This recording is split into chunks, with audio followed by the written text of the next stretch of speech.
Very welcome to the Sustainability Literacy and Energy Literacy in Education in our TechTasters, Polar Educators International. Can I start? Would like to say something first before I start? Thank you all for coming, and we're going to get right into the presentation today. Go ahead, Gisele. Thank you. Yeah, you are very welcome. Can I have the next slide, please? Let's start with a quick introduction. Yeah, I'm Gisele Arruda. I'm a professor in Circumpolar studies. My expertise and all my research was built up on energy, the interactions and connections between energy, Arctic, and climate change, but also the impacts of these interactions on environment and on societies. So I belong to the University of the Arctic Renewable Energy Committee, the US Arctic Research Committee. I have a specific position in University of Aberdeen. I also dedicate time for applying all this research to higher education and to polar education as well. As a country director at International Higher Education Teaching and Learning Association, I'm council member of Polar Educators International, and I belong to multidisciplinary groups in different Arctic countries like Canada, Alaska, Iceland, Norway, Greenland. And basically, I've been working on the last 5 years in specific areas like sea ice retreat, climate change, governance, sustainable energy systems, all of these interactions and impacts on society. So societal studies are important for me as well. So these interactions between environmental sciences and social science and multicultural aspects of higher education. My latest publication is Corporate Social Responsibility, where I triangulate all of these areas with businesses to understand exactly what's the role of them in climate adaptation. Can we have next slide, please? Yeah, so this is the way sometimes we present our work in conferences. This conference was Illulisat Club Days, where I present posters that try to summarize a specific field work that I did in Greenland. Can we have the next slide, please? All these works in the last years, they became books. And this is the book that generated this specific idea to share with you all about the energy curriculum, but basically to share with you this concept of sustainability literacy and energy literacy that is so important for us to have a path ahead in a green economy, in a green world. So basically, sustainable energy education is about the importance of sustainable development literacy that comprehends climate change literacy, energy literacy, environmental literacy, based on specific techniques of education, based on this importance encounter between traditional knowledge and Western education system, but also based on the Sustainable Development Goals and the adherence of education and curriculum to new patterns of production and consumption. Yes, next slide, please. This is what I do. This is what I work in the cryosphere.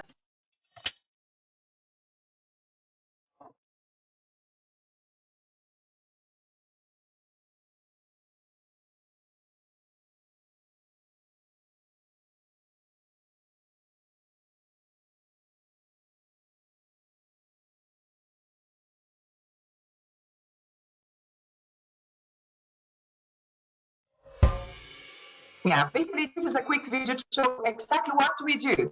We study glaciers to understand the velocity of the melting of gas, because What's the relationship between these elements? Well, basically, the massive amounts of energy that we produce, that we use, and that we waste globally, they have an immediate effect on ice caps, on sea ice, on land ice, and on Greenland ice sheet.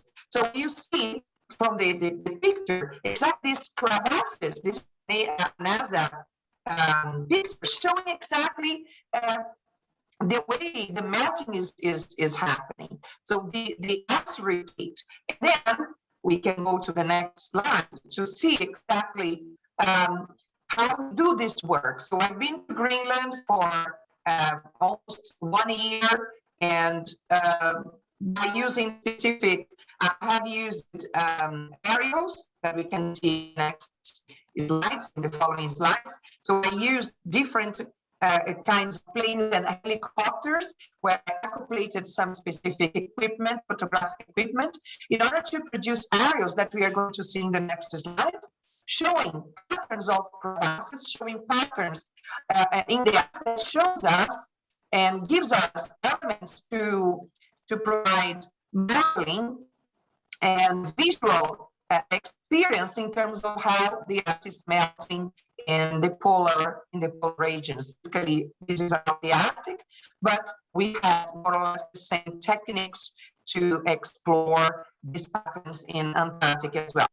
But yeah, so here, these are my pictures, and I have studied specifically one of the glaciers in Greenland, that is Ilulissat.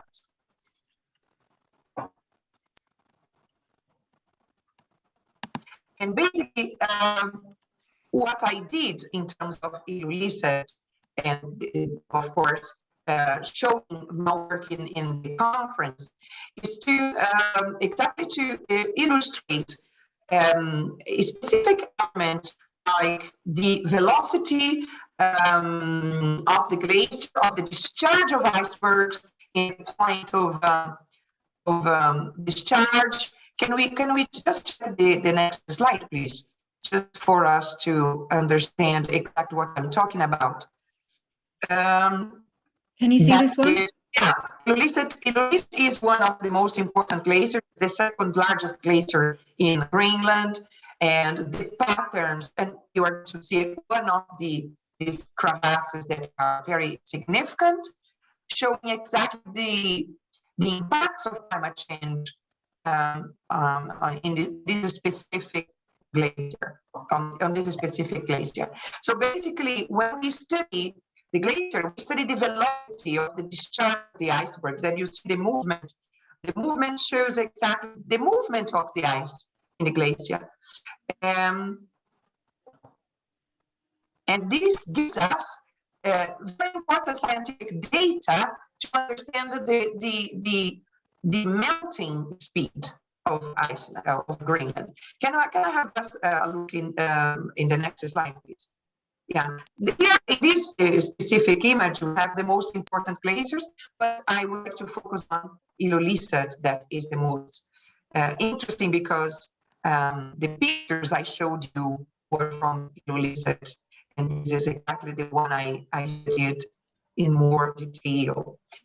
Yeah, so I was saying that when we study the velocity of the glacier, the velocity, how the ice goes to the discharging point, and I would like to go to this exactly this specific slide to show this here in the discharge point where icebergs will be traveling. Then we can have a look at the next slide, showing exactly that the icebergs, this is the starting point of Ilulissat, where I produced a specific time-lapse video showing that when we look at the icebergs, they seem to be static, but they are not. They are moving. Can we just show the time-lapse video in the next slide, please? Yeah. Yeah, they are in constant movement. This was a time-lapse produced in 8 hours of video recording to show that we see the icebergs in a static mode, but they are they are moving, they are in a dynamic mode all the time. And it has several implications in terms of pollution, implications in terms of the melting, the velocity of the melting, everything. Right, thanks. So can we just move to the next slide, please? So just this to show you exactly the work that has been done on the field. And then I think it's important in this part too to understand exactly this connection between climate change, between the impacts on the polar regions and energy production and energy consumption. And to understand this, it's important to understand what energy systems are. Well, basically, energy is everywhere. Energy is in the universe. We are made of energy. The universe is made of energy. Planets are made of energy. So energy is everywhere. Energy is linked to the most vital biological process on Earth. So we are talking about food webs, we are talking about fire, motion, and of course, comfort and well-being of everyone. So energy is extremely important.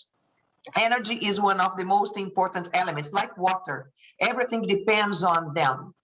And energy is the genesis of all human development and human learning since the first man that produced the first fire on Earth. So energy dates that exactly that day when the first man produced fire. So energy is extremely important, and we needed to understand the impact that energy production and use causes on our systems. Can we move to the next slide, please? In order to understand this, how energy is important, and of course, improve our process of being literate in energy, it's important to understand how we use it. For example, in the Arctic, there are trends in energy use depending on the industry, depending on the sector. Agriculture or industrial uses or residential, transportation and other sectors. And we see that the industry uses a lot of energy in the Arctic. So industry is an important sector. This is the reason why we needed to improve our systems in terms of using sustainable or renewable energy, because our consumption of energy is expressive.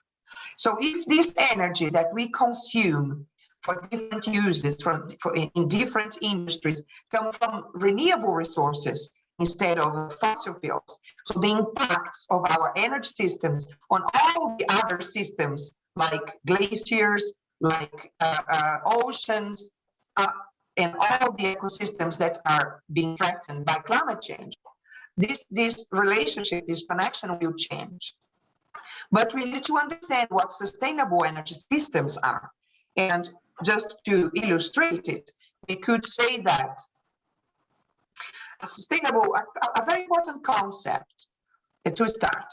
A sustainable energy system is a set of interconnected entities, interconnected parts that are integrated in a whole, and they are oriented to produce energy from renewable sources. So they are a system that's based on renewable sources, not based on fossil fuels that are limited and that are highly problematic, complex in terms of impact. So the system is a set of interconnected entities that are part of an integrated whole oriented to produce energy from renewable sources.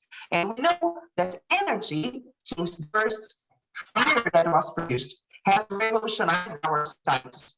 It revolutionized our farming systems, our society in terms of industrialized period of our societies since the Industrial Revolution. So energy moves the world, energy moves the economy, energy moves everything and moves exactly our human development patterns as well in several geographical areas of the world. So we needed to understand exactly that energy is a system, and if we opt to use a sustainable energy system, our sources will come from renewable resources like, and of course, for example, renewable systems like wind, solar, geothermal, biomass, and lately we started exploring a bit more ocean waves and tidal. So these are systems that relate to sustainable energy production. Yeah, so in order to, can we have the next piece? Yeah, so I would like to just to emphasize a bit more geothermal energy development that in Iceland is so important and was a very interesting case of one of my books. So we have exactly steam, we have all these natural systems that can be used. Can we go to the next slide, please? Yeah. There is a natural system that can be used exactly coming from magma, steam, and we can basically use it to use exactly what we need, not only power for our industries, but important energy for our residential use as well. This is a very important pole of renewable energy in terms of geothermal. Another important thing is marine energy systems that are well developed in Scotland.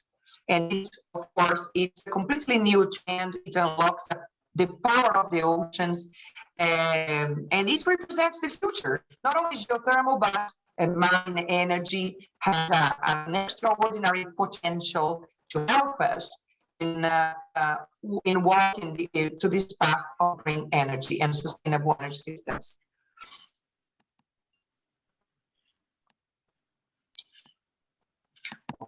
Of course, that all of these systems, they needed to be understood in terms of their pros and cons. We know that they are extremely important in terms of energy production, but also have some impacts on the environment, and we need to be absolutely aware of this. And of course, we also need to understand another important point in terms of the world is transitioning. Sorry.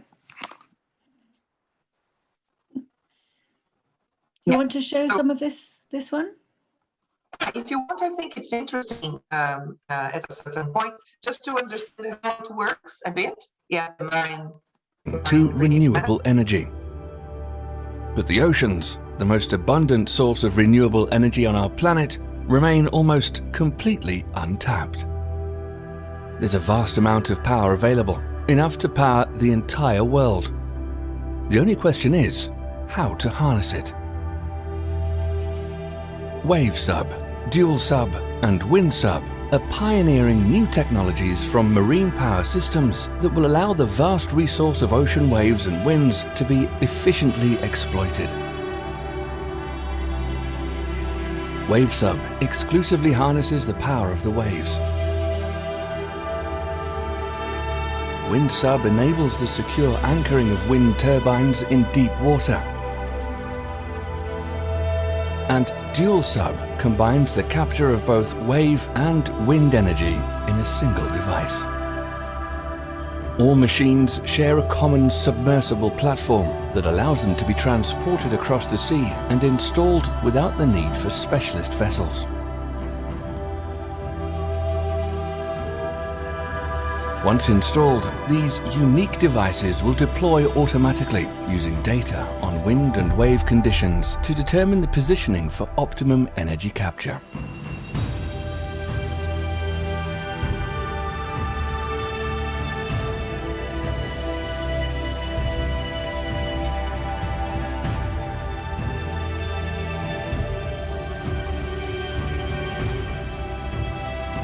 Power generated is sent to the local grid network via an undersea cable.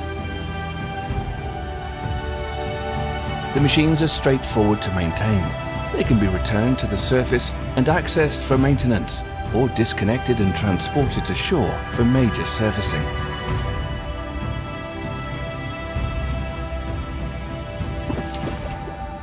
Wave sub, dual sub, and wind sub are highly compatible.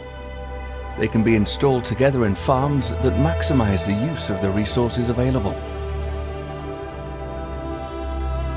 Wave subs and dual subs will be installed in lines that face the waves, whilst wind subs will be spaced further apart for optimal wind energy capture.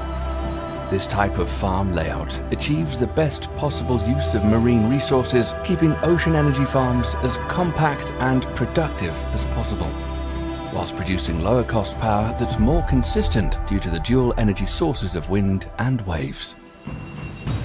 Each device has a capacity of several megawatts, with farms having a capacity of hundreds of megawatts, enough to power hundreds of thousands of homes. The ocean's waves and winds could provide 20% of global electricity by 2050. Marine power systems, unlocking the power of the oceans.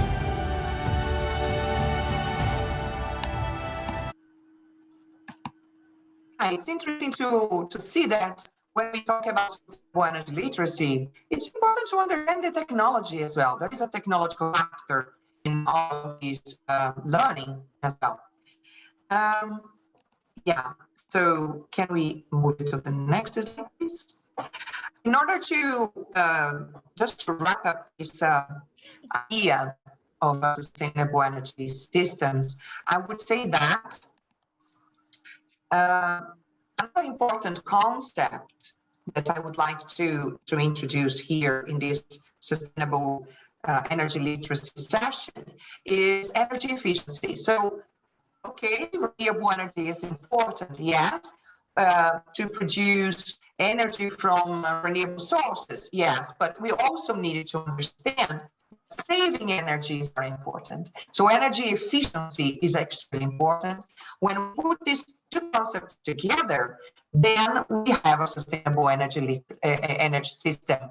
And this is one of the points I would like to emphasize in our sustainable energy literacy session, because energy efficiency goes hand in hand with renewable energy production. So one concept depends on the other, and combined, they can provide a path to a low carbon economy, low carbon future, and of course, a green revolution. So in practice, what does it mean, energy efficiency? To be efficient, to produce more with less energy, do more with less energy. So in practice, it consists in insulating better our houses, to avoid energy waste, producing less energy and using it from clear sources, of course. So basically, the point here is probably the most important message from this action is we needed to produce energy from renewable resources, yes, but hand in hand with energy efficiency. That also requires a wide range of our other activities, like installation, programs, in order to provide energy efficiency. So these two concepts need to be combined for us really to walk a path of renewable energy system and low carbon future. And we can do it via smart grids that can be locally installed in what we call low carbon Arctic smart communities, like some projects took part in Alaska and Canada, or smart grids that can put together different sources like we have in Norway and in Scandinavia in general, when you have solar, you have wind, we have marine, all of them connected to the same system, and we can use them when we have better wind or when we have more light, sunlight. Yeah, so smart grids are important to understand sustainable energy systems as well. Great. I think it's the most important concept were conveyed. And then I think that in order to close the second part and understand exactly energy literacy and sustainability literacy, we should just have in mind that education is very important as well. Education has a role to reorient these world patterns of energy production and consumption. So we need people to be literate, to understand exactly energy literacy and sustainability literacy is an essential element for education, to educate and to form 21st century leaders and champions in energy and climate change. So climate change is not only about climate change. Climate change is about energy systems, and people don't talk about this. This is a conversation that we need to start having everywhere. So in order to do something about climate change, we need to transform our energy systems, and we need people that understand exactly these concepts and exactly the combination of renewable energy and energy efficiency. So education is extremely important in enhancing understanding about this transition, and of course to provide individuals and communities to make well-informed decisions that will affect our low-carbon future. Another important point is the UN Sustainable Development Goals, because all of this sustainable energy literacy and education should be based on specific criteria. And this criteria, for me, is the UN Sustainable Development Goals. This is what I advocate in my books. We should have education apt to adhere to the UN Sustainable Development Goals. This should be the criteria for our sustainability literacy and energy literacy or climate change literacy. Well, let's do something a bit more practical now. After we discuss these main concepts, we understand the connections, I think it's time for us to interact in Lucidspark. Lucidspark is a virtual whiteboard that can connect students and provide a space for them to bring new ideas, things that come from their brainstorm, for example. And it's an interactive whiteboard where we can just input our pictures, notes, we can draw, and we can try to work on specific concepts that we have learned previously.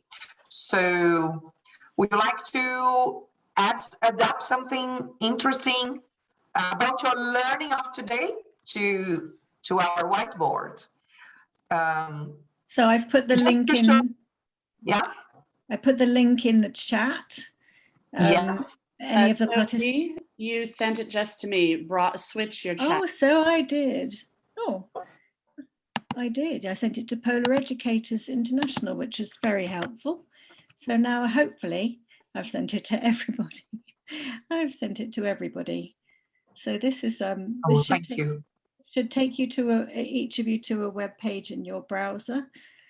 If any of you have any problems with that, Betsy will help you out while I just show the screen.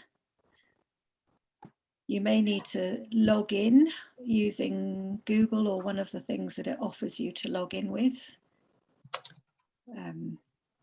But maybe give a thumbs up if you manage to get into Lucidspark, and I'll just... And the idea is to include, is to interact in the whiteboard, showing exactly what you're learning about this energy literacy session. What comes to your mind in terms of how you can exercise this energy literacy in practice in your day-to-day? What could you do?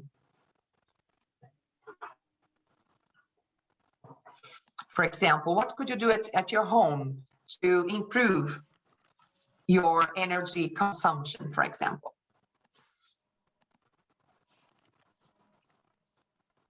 Any ideas? Yeah, here you can see. Yeah, sorry. Just checking that everyone got the link. I'm sorry, all right. There's a sort of default thing. So if anyone's got a problem, just say in the chat if they haven't managed to get the link. It's going to open another browser window for you. So hopefully you're not using Zoom via your browser. Hopefully you're in your Zoom accounts. Yeah, here we have here we summary. go. Well done, people. Great. Please do say any advice. You can put it directly on the whiteboard. All right. So down the left-hand side, you'll see some sort of vaguely familiar looking tools that will enable you to interact on this whiteboard about some of the images that Giselle's just been talking about. And Giselle's pasted her concepts there. Yeah. Some of the key concepts, but you may want to try importing an image using, I don't know if you can see my mouse. Yeah, you can. Yeah, you can I'm import hovering my mouse images. over this little symbol that allows you to import an image. This one, you could draw an arrow, maybe connecting one thing to another. Oh, I can see people joining. Excellent. Yes. Well done, Mihai. Well done, Alona. Well done, me. Well done, Anne. Well done, Betsy. Obviously, you can write text using the T here. If you click on that, you can write text. This one will enable you to draw in different colors. So the idea is that you can introduce your own ideas and thoughts about some of the things that Giselle's just been saying, and maybe you want to write those thoughts near perhaps some of the images that remind you of the parts in what she's just been saying. So this is, Giselle's done a lot of talking because she knows about a lot of things. Now you can share what you're thinking perhaps about the connections between the polar regions. We started with Greenland, and we started with the Lucidspark glacier, which is melting, and many of the other ones are as well. And then Gisele took us into these ideas of these systems that exist around us, the wind, the sea, geothermal energy, and how we could not only use them, but we could be much more efficient in the way that we use them. So write your thoughts down. There's some funny images. If you go into images, you can see that there are, if you write something like energy into the box, it'll throw up some nice images that you can introduce with the text. I don't know if you can see all of this. I hope you can. Obviously the man drinking stuff is not very good, but or if you want to write, maybe if I put, just try different words, see what comes up. Oh, there's recycling symbols. Can you see those, or is that just me? Water. Just see if I can add image to photos, copy image, and then you can just drag it in and put a recycling image. Well done. Yeah, you're getting the idea now. Yes, recycling, indeed, it's an important way of saving energy, because the energy that you use to produce a new product can be saved if you recycle things. Yeah. Lovely. Yeah, so you can add whatever images and pictures you want. You can connect the ideas to pictures you put there. So if you want to say something about the seaside, I'm hoping you're all interacting. See in there, you get something beautiful.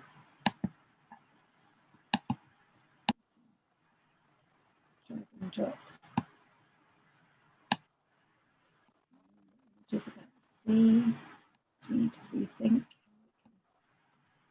You might want to ask a question, I guess. You might want to connect these two ideas and ask a question about, well done, Mihai, I can see you there trying to put an image in, or some text.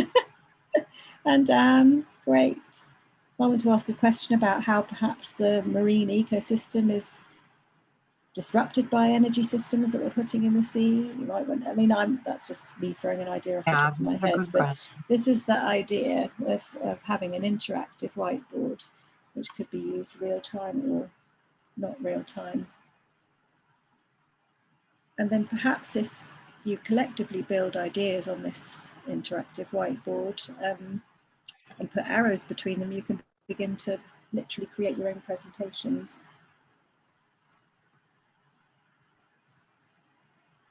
I'll let you speak now, Gisele. I'm just glad to see that some of the people who are on the call have managed to Oh, join. yeah, it's amazing. Yeah, it's amazing. What I really like about this is how dynamic it is. I love the fact that Yes, me too. the chimney's constantly spewing out smoke there and generating its energy, and the energy's pulsing in the corner, and it's wonderful to have. Any other ideas? My students and I look at appliance energy use and compete to reduce the draw at home. Could whoever wrote that connect with the polar regions somehow and make a direct connection in someone's head about the glaciers and the melting glaciers, and perhaps then connect that idea to sea level rise, or the ocean's not freezing anymore and opening up shipping lanes or whatever, or polar bears not being able to tread on them. So this is where we could connect back in the polar regions here in the environment. So all the energy that we have produced so far is exactly, let's say, it's the cause of what's going on. The melting, the sea ice retreat, all the ice retreat everywhere. So it has a direct connection with the levels of energy we have been producing for since the start. And this is a very important element that we needed to connect, not only to talk about the result, but the causes of this problem. Because I think the media explores a lot about climate change, but only in terms of the effects. We need to understand the causes in order to transform something for our future. And this is exactly the point, to understand how energy, what's the role of energy in this problem. So you can see you can make it really dynamic. It's wonderful. I love it. And on energy will exactly change things or contribute to have a better control on the impact of climate change. So we needed to really work on energy systems.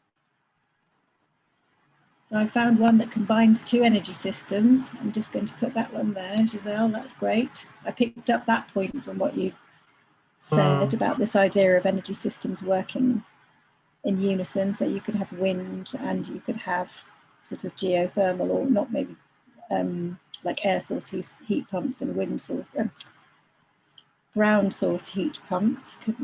Yeah, and this is the future. Yes, these smart grids are the future.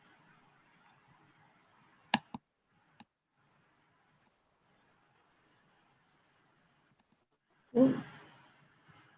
Well, you can all keep building that if you want. Shall we? Gisele, shall we go back? Fantastic way of exactly showing our ideas and our understanding using the whiteboards, Lucidspark. So this is an interesting interactive technology that can help us a lot. And students. You can see there are quite a lot of images of the polar regions here as well. So you can start directly connecting ice and water. And Sophie. Yes, I'm here. Hello, Alona. Nice to hear your voice. Yeah, I was just wondering about this work that is nicely presented here. Do we have to put something like suggestion or what is going on here? Yes. So if you can see, I think you're signed into it because I can see you as a collaborator. Down the left-hand side of the screen where my arrow is hovering. Can you see my arrow hovering over the... Yes, I can see that. Bars? So there's a text toolbar and there are some shapes. There's a sticky note which you can create a sticky note with. There's arrows, and you can import images, and you can draw. So you can interact and add your own ideas here onto this whiteboard. So have a go at clicking one of the things like sticky note or whatever, and see if Is you it can like add. homework, or do we have to do You can it do it right away? You can do it right now just to try out the technology, because these are tech tasting sessions. And then in the future, if we want to do a presentation together, you could we could use this technology in the classroom, or we could use it. Very nice. I just wrote your name. Such a good idea for the classroom. Maybe we need to put people in here somewhere, because there's no people. I always think of people when I talk to you. And Gisele works with a lot of companies in the Arctic and with communities in the Arctic as well, because each of these concepts connects. And it has to be looked at as a whole, which is part of the reason this whiteboard is so exciting, because one thing has an impact on another thing, has an impact on another thing.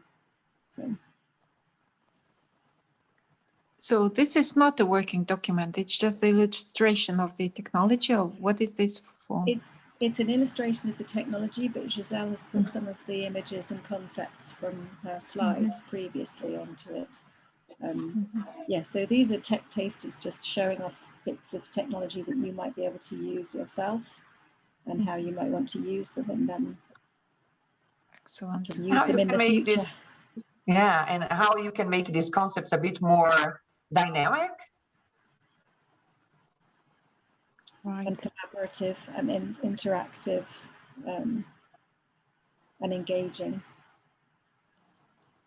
We should, Gisele, we should move on to the last section of your talk, I think. Yeah, so this is the first important idea of the text taster, to show exactly how we can convey these concepts and make them, let's say, more interactive and easier to understand, easier to capture and to internalize.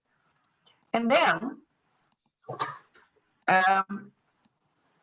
so this is the idea of Lucidspark.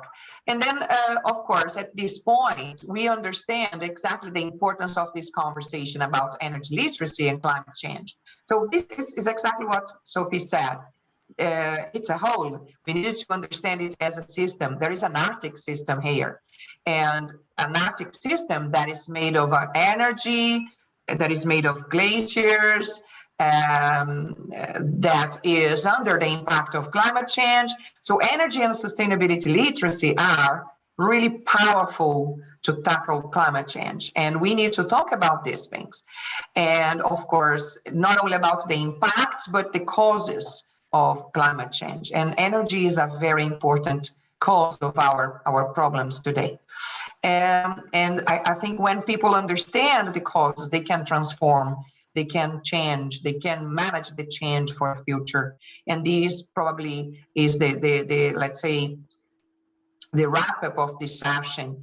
Another important technique, or let's say technology, is gamification.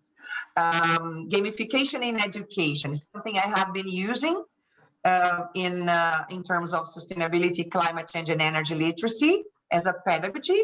So basically, why gamification is important, is useful, because lecturing merely exposes the students to the content. The gamification make it active. So gamification is an environmentally responsible technique, and it inculcates green habits. It works on the behavior, the students' behavior, the people's behavior, and promoting awareness, consciousness in terms of lifestyle. And of course, gamification is behavioral design. This is important. So it's an environmentally responsible technique of inculcating green habits, of living a more earth conscious lifestyle through behavioral design. This is the point, behavioral design. We can reshape behaviors through gamification. So it improves education, it engages people stakeholders in general. It engages businesses, engages students in order to be, let's say, more responsible. It enhances responsibility, sense of responsibility. So I consider gamification an important pedagogy. And there are several games that we can work on. Can just we go to the previous slide again, just a minute, Sophie? Yes, for example, because there is this ukaisho.com, for example, shows us the top 10 eco-friendly apps. So they are very simple in concept, but interactive and interesting. They are attractive to students. We could try to show probably a couple of them just as a taster, as an example. Do you think we, Yeah, I'll have a go at that. Talk amongst yourselves for a moment. So we can exactly use gamification as another important way of engaging students and shape their behaviors and inculcate important concepts. Because it's not only about conveying concepts or talking about concepts, it's about practicing concepts in our daily lives. And we can find that here, the top 10 most interesting. Can you see that website? Yes. Yeah. Okay, so Okay, just showing you different ones here. Yeah, there are several ones, different themes. They have different themes, but I think the one that relates to our theme of today is probably the Julebug, just to illustrate the gamification thing. I'll leave it in the browser. What if you could save money and help the planet by playing a game?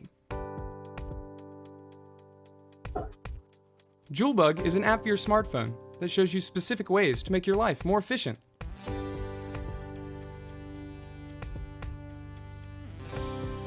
I mean that specific bulb is much more. This one saves energy, so it saves the energy that we produce and use. Not only save our money.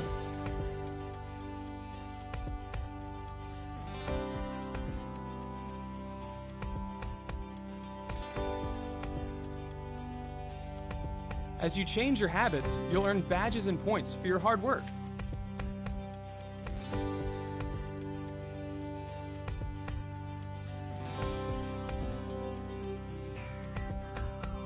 So all of these to save energy, not for us, for our households, but for the planet. Because everything we do affects the planet.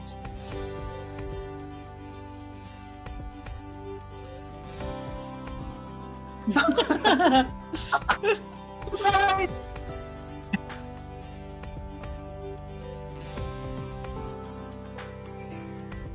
Through Facebook, Julebug makes it easy to share your savings with your friends.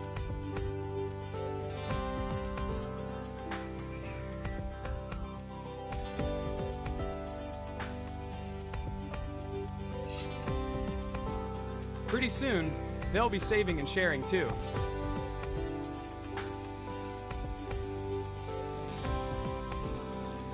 Who knows? It's funny. You might even find some friendly competition.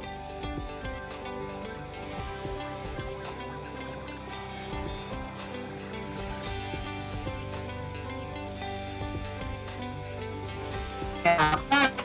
A myriad of ideas that we can put into practice to save energy, not only for us, but for the planet. Yeah, so And when I say save energy for the planet, I'm saying all of those impacts on ecosystems and on our societies, and on the polar regions as well. I think I selected, I'm going to just try this and see if it works. Can you see that? Yes. You can see the climate kits. Example. Yeah, it's another example. So we can see different games here related to different themes like water, energy. Yeah. Should we go into one of them? Just tell me if you lose what I'm looking at. Yeah. I don't know how to play games yet. So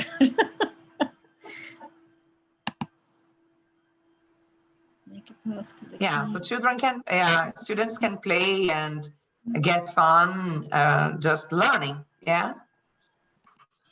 How do you make a path to the key? Someone tell me.